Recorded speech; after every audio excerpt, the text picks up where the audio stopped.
Chapter 3 The French Revolution Preliminary Remarks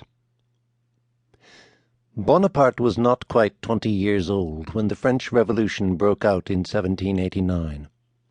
From the time of his being employed at the siege of Toulon and in the war of Italy which followed, he may be considered as its sword-arm. From that time its fate became, in a manner, bound up with his. It waited his appearance to triumph and to perish with him. It will be therefore not improper in this place to give some account of its origin and progress up to that period.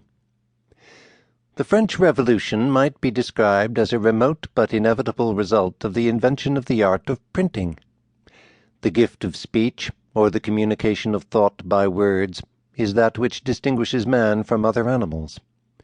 But this faculty is limited and imperfect without the intervention of books, which render the knowledge possessed by every one in the community accessible to all. There is no doubt, then, that the press, as it has existed in modern times, is the great organ of intellectual improvement and civilization. The free states of antiquity, or the republics in the Middle Ages, were single cities, where the spirit of liberty and independence was called forth and strengthened by personal intercourse and communication. The towns in different parts of Europe, on the same principle, obtained several immunities before the villains or country people thought of throwing off their yoke. In Spain the cities are ripe for a revolution, while the peasantry are averse to any change. It was impossible, in this point of view, that those institutions, which are founded in a state of society and manners long anterior to this second breathing of understanding into the life of man, should remain on the same proud footing after it, with all their disproportions and defects. Many of these, indeed, must be softened by the lapse of time and influence of opinion, and give way of their own accord. But others are too deeply rooted in the passions and interests of men to be wrenched asunder without violence, or by the mutual consent of the parties concerned. And it is this which makes revolutions necessary, with their train of lasting good and present evil. When a government, like an old-fashioned building, has become crazy and rotten, stops the way of improvement, and only serves to collect diseases and corruption, and the proprietors refuse to come to any compromise, the community proceed in this as in some other cases. They set summarily to work. They pull down the house. They abate the nuisance. All other things had changed. Why then should governments remain the same, an excrescence and an encumbrance on the state? It is only because they have most power and most interest to continue their abuses.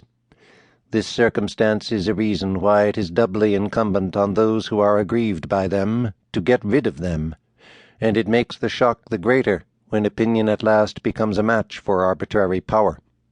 The feudal system was in full vigor almost up to the period of the discovery of printing. Much had been done since that time, but it was the object of the French Revolution to get rid, at one blow, of the framework and of the last relics of that system. Before the diffusion of knowledge and inquiry, governments were for the most part the growth of brute force or of barbarous superstition. Power was in the hands of a few, who used it only to gratify their own pride, cruelty, or avarice, and who took every means to extend and cement it by fear and favor.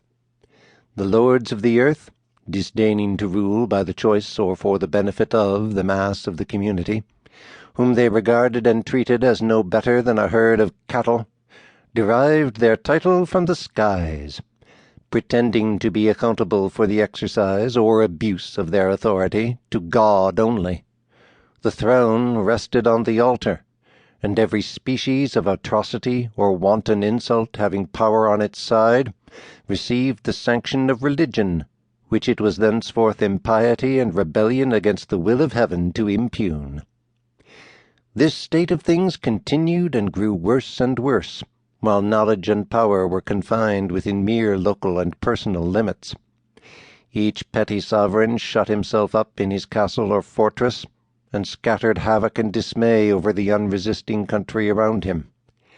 In an age of ignorance and barbarism, when force and interest decided everything, and reason had no means of making itself heard, what was to prevent this, or act as a check upon it?